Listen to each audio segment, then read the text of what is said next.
Now, before I say anything, I want everybody watching this video to know the important stuff will be in the first couple minutes, and then the emotional rant side of what I want to talk about, my feelings and hopes and dreams and thoughts and goals and ambitions and stuff, is going to be at the end. So, what is going on, Crimson City? My name is Crimson CBAD, and today we're here with a video that I knew I'd make eventually, but it kind of crept up on me.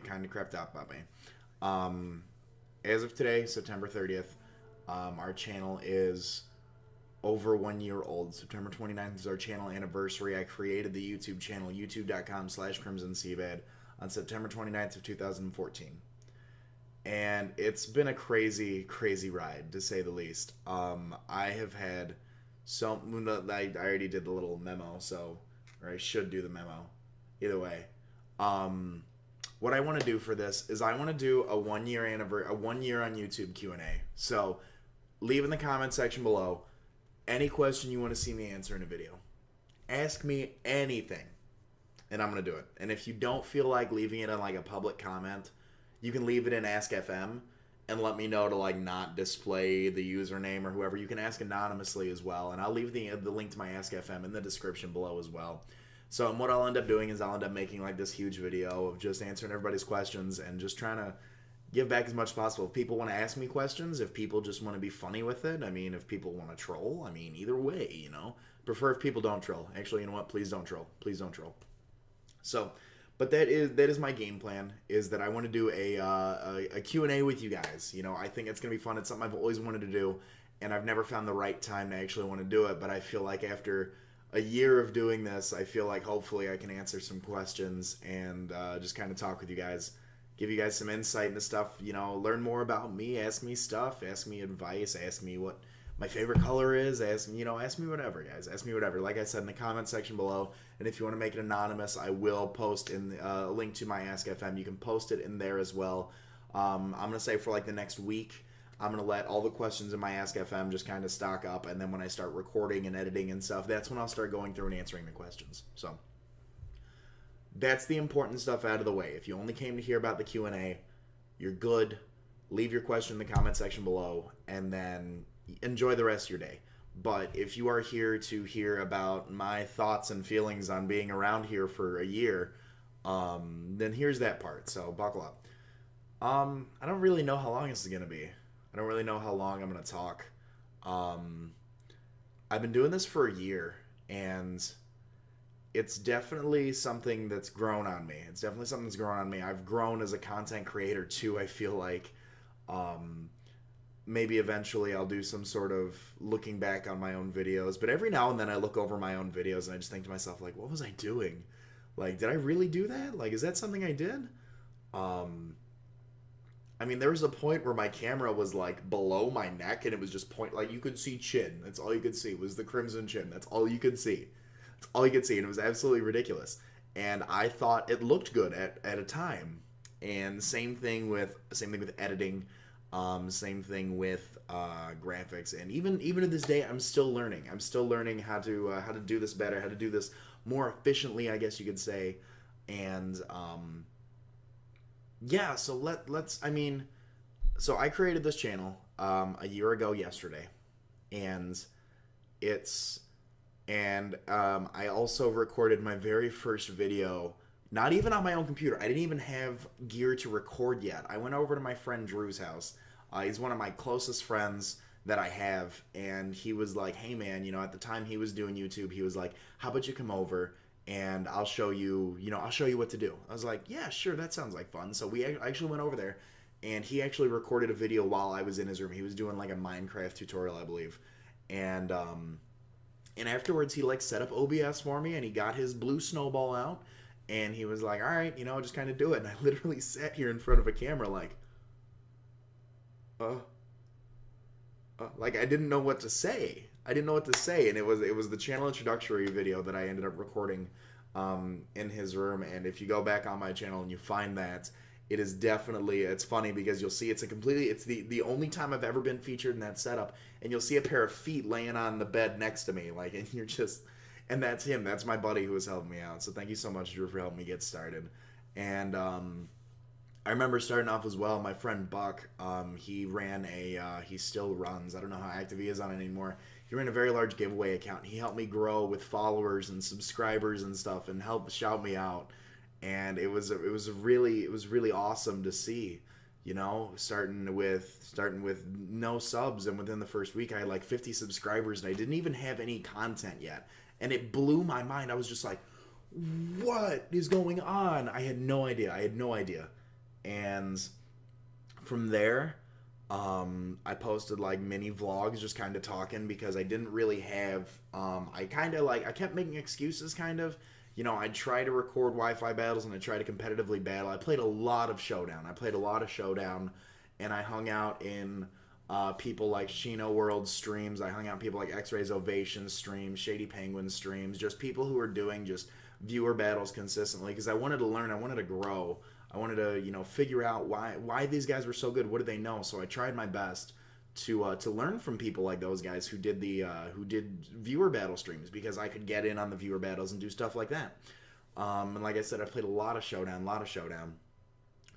and I kept making excuses. I was like, because my 3DS would never connect to the Wi-Fi, and for those of you who don't know, I do live on my own now. Well, not technically, I've got a roommate, but I am an adult. But at the time when I started, I was living in my parents' basement, and it's very glamorous, I understand. And that's not to offend anybody who does live in their parents' basement, but I didn't want to. I didn't want to anymore.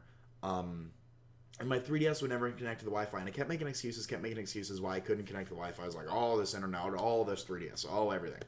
I mean, I even bought a capture card in October, got it in November, and I didn't even record Wi-Fi content until January. January, I think, is when I actually started uploading. But anyways, I went out and I got a Wi-Fi extender because I figured out that it was the strength of Wi-Fi, and I bought it. And immediately that day, I uploaded my first Wi-Fi battle. Off of this iPhone right here, I uploaded my first Wi-Fi battle. It was a post-com featuring Mega Sharpedo. And I just kept taking Wi-Fi battles, and they kept growing, and I was able to edit them on my laptop instead, and I figured out how to use stuff like OBS. And I ended up eventually, on my 22nd birthday, which was back in January, I took money from savings, I took money from birthday gifts, and I went out and I bought this computer that this is being recorded on right now, and my best friend in the world, Evan, helped me build this. And you guys know him as Haste the Dad if you follow me on Twitter or if you're ever around on my live streams. Haste the Dad helped me build this computer. And from there, I started using Facecam. I started, using more. I started dabbling with XSplit. I tried streaming every now and then. And it was super cool because it was something that, I could put time and passion into. Because I was at a point in my life before I made a YouTube channel where it wasn't a good place. It wasn't a good place in my life. And I found people like Nate Wants to Battle, and I found people like Shady Penguin, and I found people like Game Boy Luke and Magnitude, and just content I could just focus on. And it took me out of that bad spot in my life, and I'm forever grateful. And they didn't make videos to help me, but I'm forever grateful for the fact that they do, because it helped me out tremendously, and it made me, makes me the person I am today and the person I will become in the future. But I mean, I remember we had 100 subscriber stream, and I started off doing Five Nights at Freddy's like every other YouTuber because I thought it was cool, and I got big flashy intros for all my series, and it was a really awesome time. And looking back on it, one of the things I really enjoyed doing was I really enjoyed league-style battles, and there was only one at the time when at least that I knew of, when I got into this, was the GBA.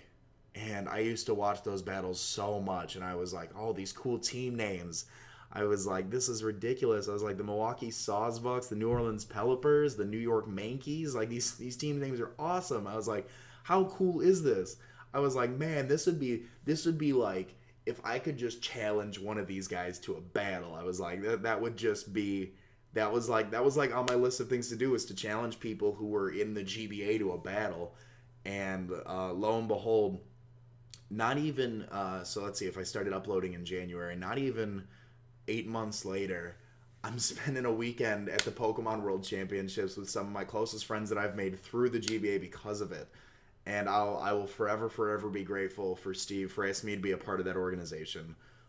He's such a huge inspiration to me. Everything he's gone through with his YouTube channel, and he still just never ceases to amaze me with the drive and the motivation that he has for his channel. And just and it's so surreal because a year later I am, you know, there are people who a year ago I looked up to as content creators, and to this day I still do. But it's weird because I'm like friends with these people, and I just remember watching these videos thinking about, wow, I wonder if I can do that someday. And now I can, and now I do it. You know, I come home, I turn on my lamp. That's, you guys can't see the lamp, it's over there. I turn on my lamp, I turn on my monitors, I open up, you know, XSplit, and I get to work. And it's absolutely surreal. And to think a year later, we're almost at 1,800 subscribers. 1,800 subscribers in a year. I will not take that for granted. I do not take that for granted. I know there are plenty of people in this community who have been grinding and working and trying their hardest, and they are not there yet. And, you know, people have worked for years to get just 1,000 subscribers and 500 subscribers and 100 subscribers, and I'm very thankful for where I'm at with this channel and with this community. And, you know, I don't really know what else to talk about right now, guys. I think I can go more into if you guys have questions, and like I said in the Q&A, but I'm thankful for where I'm at. I'm thankful for the people I had coming into this community. I'm thankful for each and every one of my subscribers, each member of Crimson City.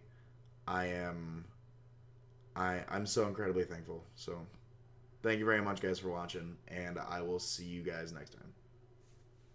Later.